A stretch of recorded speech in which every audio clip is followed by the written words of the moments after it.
अच्छा। Good morning friends. आज हम बात करेंगे बीए पार्ट सेकंड के फर्स्ट पेपर सामाजिक अनुसंधान की विधियों की, और इसमें हम चर्चा कर रहे हैं प्रश्नावली, क्वेश्चनियर। मैंने आपसे प्रश्नावली के संदर्भ में अपनी ये 8वीं मुलाकात है। मैंने मेरी पिछली मुलाकातों में आपसे प्रश्नावली का अर्थ, परिभाषा, विद्वानों के प्रश्नावली पे मत, प्रश्नावली की विशेषता, प्रश्नावली के प्रकार, प्रश्नावली की रचना, सहगामी पत्र, अनुगामी पत्र, इन पे विस्तार से चर्चा की। और आज हम बात करेंगे प्रश्नावली के गुण और दोषों की, merits and demerits of questionnaire, इनकी हम चर्चा करेंगे। पहले लेते हैं हम प्रश्नावली के गुण, प्रकार्य, महत्व। आधुनिक समय में सामाजिक अनुसंधान में तथ्यों के संकलन हेतु प्रश्नावली विधि का प्रयोग दिनों दिन बढ़ता जा रहा है। इसके महत्व पर प्रकाश डालते हुए विल्सन गी लिखते हैं, यह व्यक्तियों के एक बड़े समूह अथवा अधिक बिखरे हुए व्यक्तियों के एक छोटे से चुने हुए समूह से कुछ सीमित सूचनाएं प्राप्त करने की एक सुगम विधि है। और इसकी जो खास खास कैरेक्टर्स हैं, इसके खास खास जो मेरिट्स हैं, वो इस प्रकार से हैं। उनमें पहली है विशाल जनसंख्या का अध्ययन, स्टडी ऑफ लार्ज पॉपुलेशन। प्रश्नावली विधि का सबसे बड़ा गुण यह है कि इसके द्वारा हम दूर दूर तक फैले हुए क्षेत्र एवं विशाल जनसंख्या का अध्ययन कम समय, श्रम, धन में कर सकते हैं। अन्य विधियों द्वारा विशाल जनसंख्या के अध्ययन हेतु अधिक धन, समय, श्रम की आवश्यकता होती है। इसकी इसी उपयोगिता पर विचार व्यक्त करते हुए सिन पाओ यांग कहते हैं कि प्रश्नावली एक विस्तृत एवं विशाल क्षेत्र में बिखरे हुए व्यक्तियों के समूह से सूचनाएं संकलित करने की शीघ्रतम एवं सरलतम विधि प्रदान करती है। इसका दूसरा खास जो मेरिट है, खास जिसका गुण है, प्रकार्य है, वो ये है कि इसमें न्यूनतम समय, श्रम, धन लगता है। पहला है न्यूनतम व्यय, मिनिमम एक्सपेंशंस। प्रश्नावली विधि अन्य विधियों की अपेक्षा अध्ययन की कम खर्चीली विधि है। कागज, छपाई तथा डाक व्यय पर होने वाले अल्प खर्च में ही विशाल क्षेत्र का अध्ययन हो जाता है। क्षेत्रीय कार्यकर्ताओं की इस विधि में आवश्यकता न होने से उनके वेतन एवं भत्तों तथा संगठन संबंधित व्यय की आवश्यकता ही नहीं होती। और तीसरा है न्यूनतम समय, मिनिमम टाइम। प्रश्नावलियों को छपाकर एक साथ डाक द्वारा सभी सूचनादाताओं के पास भेज दिया जाता है, जो शीघ्र ही भरकर पुनः लौटा दी जाती है। इसके विपरीत साक्षात्कार, अवलोकन तथा अनुसूची विधि में अध्ययनकर्ता को सूचनादाता से व्यक्तिगत संपर्क करना पड़ता है, जिसके लिए अधिक समय की आवश्यकता होती है। यदि क्षेत्र विस्तृत हो तो समय की और अधिक आवश्यकता होती है, जबकि प्रश्नावलियाँ एक ही साथ भेजी जाती है और कुछ समय में अधिकांश उत्तर सहित लौटा दी जाती है। नेक्स्ट है न्यूनतम श्रम, मिनिमम लेबर। प्रश्नावली द्वारा अध्ययन करने के लिए हमें अधिक अध्ययनकर्ताओं की आवश्यकता नहीं होती। एक केंद्रीय कार्यालय से ही प्रश्नावलियों को भेजा व प्राप्त किया जाता है। उनके वर्गीकरण, सारणीयन, निर्वचन, निष्कर्ष एवं प्रतिवेदन तैयार करने में भी अधिक लोगों की आवश्यकता नहीं होती। नेक्स्ट है पुनरावृत्ति संभव, रिपीटिशन पॉसिबल। कुछ अनुसंधान इस प्रकार के होते हैं कि उनके लिए हमें थोड़े थोड़े समय बाद बार बार सूचनाएं एकत्रित करनी होती है, तब यही विधि अधिक उपयोगी होती है।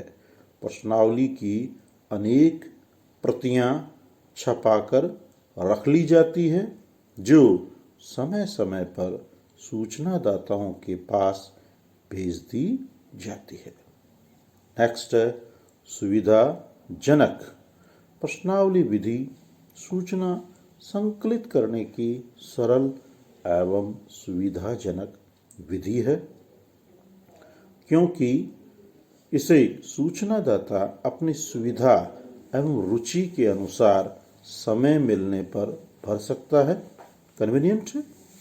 अनुसंधानकर्ता को भी सूचनादाता से साक्षात्कार का समय निर्धारित करने की आवश्यकता नहीं होती।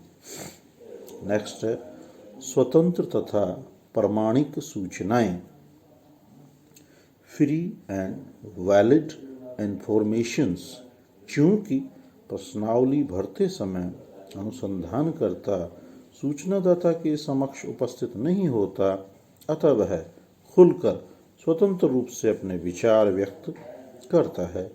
फलस्वरूप प्रामाणिक सूचनाएं प्राप्त होती है। सूचनादाता पर अनुसंधानकर्ता के उपस्थित होने पर जो प्रभाव पड़ता है तथा सूचना के पक्षपात आने की संभावना रहती है, उससे भी इस विधि में बचाव हो जाता है। इस प्रकार प्रश्नावली द्वारा प्राप्त सूचनाएं विश्वसनीय, प्रामाणिक एवं पक्षपात रहित होती है। अगला है स्वयं प्रशासित, सेल्फ एडमिनिस्ट्रेटेड। प्रश्नावली द्वारा सूचनाएं प्राप्त करने के लिए अनुसंधानकर्ता को स्वयं क्षेत्र में उपस्थित नहीं होना पड़ता और ना ही किसी प्रकार के संगठन तथा व्यवस्था की समस्या में उलझना पड़ता है। उसे अध्ययनकर्ताओं के चुनाव, प्रशिक्षण, संगठन एवं प्रशासन से मुक्ति मिल जाती है। डाक द्वारा भेजने के बाद प्रश्नावलियां भरकर स्वयं ही आ जाती है, इसीलिए यह विधि स्वयं प्रशासित एवं संगठित होती है। अगला है सांख्यिकीय प्रयोग संभव, स्टैटिस्टिकल ट्रीटमेंट पॉसिबल। बोगार्डस लिखते हैं, बोगार्डस की किताब है सोशियोलॉजी, ध्यान रखें।